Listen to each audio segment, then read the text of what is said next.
comments? No, let's just go questions. Okay, great. Again, raise your hand. Please identify yourself. We'll go front row to Sam. Kevin, what was going through your mind as you guys went into yet another overtime here at your World against Arkansas? Just, who's going to get the ball first, whatever happens. I mean, we've been through every situation down on that end of the field. I knew that if we had our druthers, we wanted to play on that end of the field. But you probably know why. Our fans are down there, but, we're just trying to get a plan together. And we talked about it, the series beforehand, obviously, with what we did to tie the game with the clock coming down and really not putting too much pressure on Kellen in regulation coming down the end to try to, to win it. But giving us an opportunity to kick the field goal and get it to overtime. And then, there was a lot of things going on at that point. All right, Coach, we're going to go 5 rows back here on the right to Brent. Brent Zwarneman, Houston Chronicle. 2 fourth downs, 2 conversions. How big were the 4th and 4 and 4th and 3? Yeah, I saw that. You don't think like that during the game.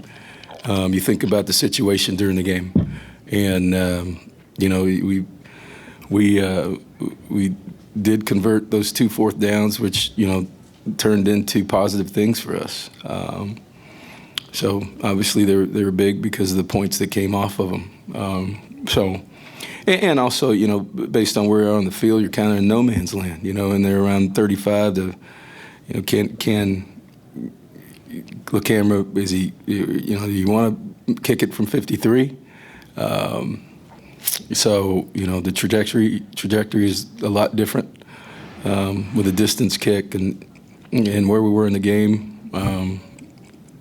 Those 4th down situations were big, and we had guys make plays doing it. All right, Coach, we're going to go 3rd row in the middle on the left. Coach Zach Taylor, KZNE. How did you feel Kellen progressed throughout the game? And early on, it seemed like he was hesitant sometimes to use his legs, but towards the middle of the game and afterwards, he started breaking off big runs. So how do you feel like he progressed throughout the ball? Well, you look at it 2 or 3 ways. A week ago, he stood in there and made throws. And so that's all part of a growth process, and particularly the way they played him and played us.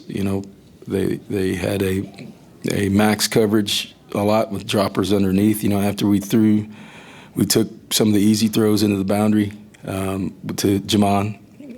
They rotated the coverage, started dropping underneath it, which made him hold the ball.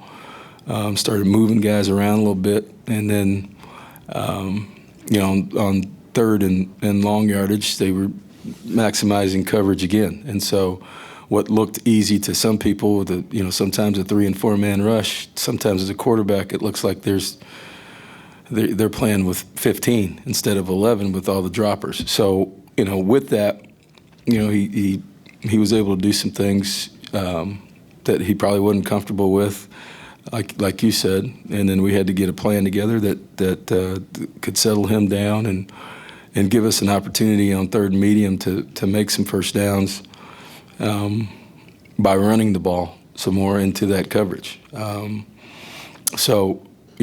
there was a change. They changed and went to a man-free loaded box look right before the half and coming out of the half, which created some open opportunities for some single throws down the field, which he made. And so it was kind of a cat and mouse deal with what they were doing defensively, whether it was a max coverage deal and making him, hold the ball and then, or some pressure looks and some single high looks, some man-free looks where you had one-on-one coverage and we were able to take advantage of that. All right, Coach, we're going to go to the 2nd row to David. Kevin, David Ubben, Sports on Earth. You referenced it a little bit earlier, but what was kind of the thought process and the approach coming down at the end of regulation there with a young quarterback in a tight spot? Yeah, what was the thought process? Just like I said, every situation's different. We had some success, obviously, in the second half running the ball, once we got to the 30-yard line, we felt good about our kicker. We felt good about, where we were. And with the time on the clock, everything else, that if it goes into overtime, it goes into overtime. We just don't want to lose our opportunity right here, with a young guy. And so we kind of took it out of his hands and ran it and kicked it. So that's all right. And then you get to overtime now, you know what you got.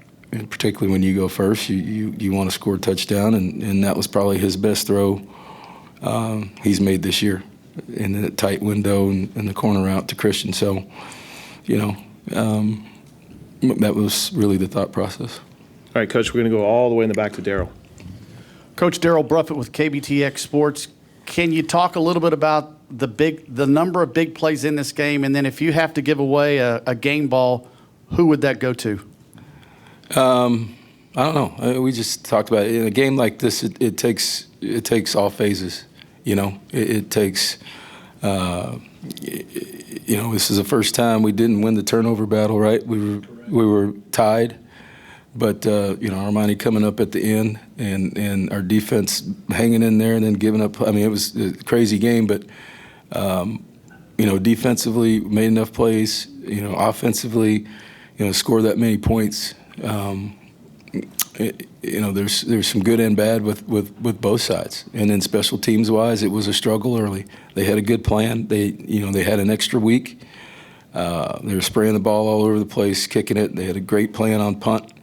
Their coverage, was high and short to not let Christian really get anything started.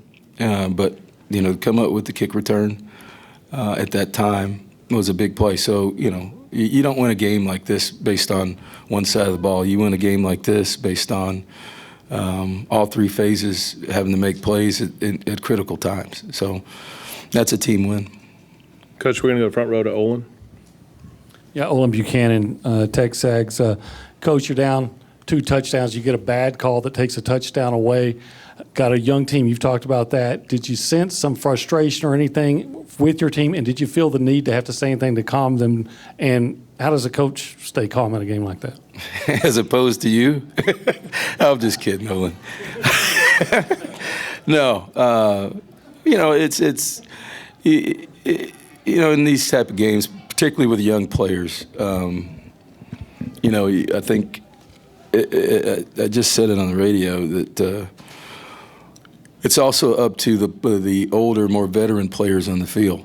And, what you say on the sideline is one thing. What's going on out there in the field and in the huddle, it becomes hey, Armani Watts, hey, Christian Kirk, hey, some of these guys have been in these games.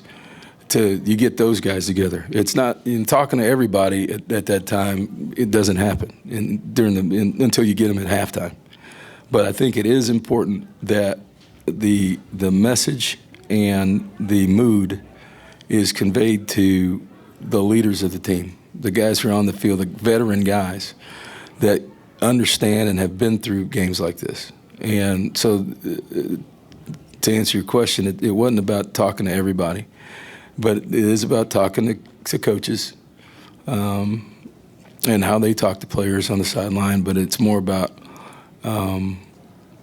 really talking to the Eric McCoys, the Christians, like I said, the Keith Fords, even Travion, because he's been voted a captain because he was frustrated a little bit. He's been hurt, a little bit nicked up. He was ready to go, and he couldn't really get going. And but the older players are able to step outside themselves and say, hey, look, we're going to be all right. We got plenty of game left. And so really that's kind of the approach that I've used for a long time. All right, Coach, we're going to go 4 rows back on the right here to Kevin. Coach Kevin Sherrington, Dallas Morning News. At what point did you realize that Kellen had not stepped out of bounds on that long run? And if you got an explanation, and if y'all had lost this game by less than 4 points, what would you have said to your team afterwards? I wouldn't have talked about that at all. What was the other question? At what point did you realize that he had not stepped out of bounds? And did you get an explanation for that from the referees? Yeah, I did. I mean, it's hard to miss it on that big old screen that's above your head. It gives. By the way, every time we're here, my neck hurts like crazy the next day because it looks great in the stands, but on the field, it's pretty hard. But that, it's The explanation was and is probably something that, like I said, it's a little bit difficult to understand. When the play's blown dead and by out of bounds, the play is dead at that point. And my question was, well, we do continue play on fumbles, right? So any play that's in the line of scrimmage or out on the field, and the whistle comes, but the ball comes out, it's a reviewable play. In this case, because the ball is blown dead by stepping out of bounds, it was not reviewable, and that was the frustration that I had during that time, and obviously every play in this game is a big play. So that was the explanation I got, which was the right explanation based on the rule. All right, Coach, we're going to go to the second row, far right. As young, Chris Hummer, 24/7 Sports. As young as this team is, what does this game kind of do from a maturity and takeaway perspective coming out of it? I don't know. I mean, it's another game, and so it's a close game that we were able to win. So with any team, young, old, whatever that is, if close games that you're able to win, they help you. I mean, it helps the feeling in the locker room, but it's our first SEC game, and a lot of these guys' first SEC game. So, we got another one next week, and I think what these guys are doing, what we've asked them to do is hit the reset button every Monday. Enjoy what you're doing now, and then enjoy playing, and they're playing hard. I mean, they're making mistakes, but they're playing hard, and that's why we've talked about execution every week and cutting down missed assignments. But the effort these guys have given every week has been phenomenal, and that I don't think that's going to change because the energy level of these guys are good, and we're rotating them in there, and so they're all looking forward to playing on Saturday.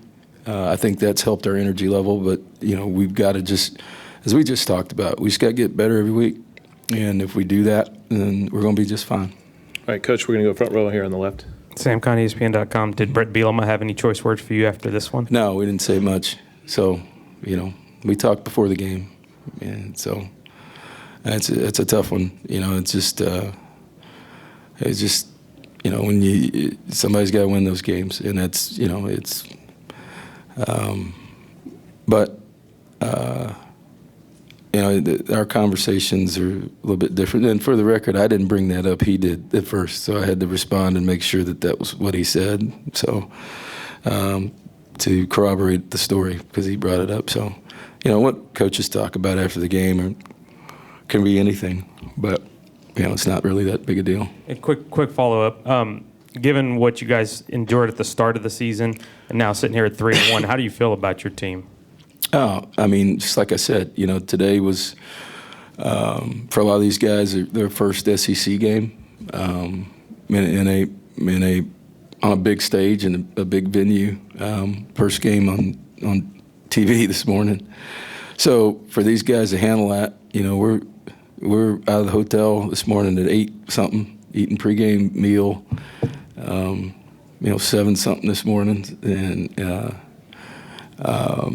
and that's all part of a growth process. And for our guys, I think, as I said earlier, I think it's more about week to week, and not what's out there in front. And everybody's going to try to, paint this picture, paint that picture. What I'm proud of is what I said after the game. I'm proud of how these guys believe in each other and believe in the people in that room, and because of that, because of their effort. And because of their belief in each other, really nothing else matters. And Monday we'll come back, we'll be really critical of ourselves and the people in that room, and then we move on to our next opponent. And I think with that, it's kind of a simplistic view, but I think it works for these guys. And like I said, they're highly motivated, and they have a lot of pride. And when you have a group like that, the week of practice becomes important. And big picture stuff is big picture stuff. These guys are worried about the next play or the next week, and as long as we can keep that focus, we're going to be fine. All right, Coach, we're going to go front row right in the middle on the right. Travis Brown at the Eagle. What did you see from Kellen after that controversial play drive, and do you think he handles that situation the same way 3 games ago as he did today? I don't know. I mean, that was a freak play. So, when it's on the other sideline, it's going down the field, you don't know if that's a right call or not until it happens. And, obviously he told me, he said I went in close, I was in bounds. Maybe he does, maybe he doesn't. We don't know. But obviously being comfortable and playing helps him. The ability to move on to the next play, which is something every young player has to do, whether it's a great play or a really, really bad play. You've got to play the next play with boys. And really, the only way to do that is to be in those situations. So I don't know how to answer that besides, obviously he was able to respond for the rest of the game. All right, we're going to go to Gabe here on the aisle for the last question. Gabe Bach, Texags. Kevin, you mentioned earlier in response to Olin's question about Armani and Christian stepping up from a leadership standpoint, talking in the locker room. It's one thing to do that's important, but also to make the plays when it matters most, and both of those did. If you could speak to what they did in overtime. No, what they've done, what they're doing with this team. They got a lot of guys that, Armani was hurt last year. Obviously, he probably would turn pro if he wasn't hurt. So he's back with a bunch of young guys, particularly with Donovan being out. And so he's really the quarterback over there on defense. And, Christian, it's not just the locker room. The sideline becomes important.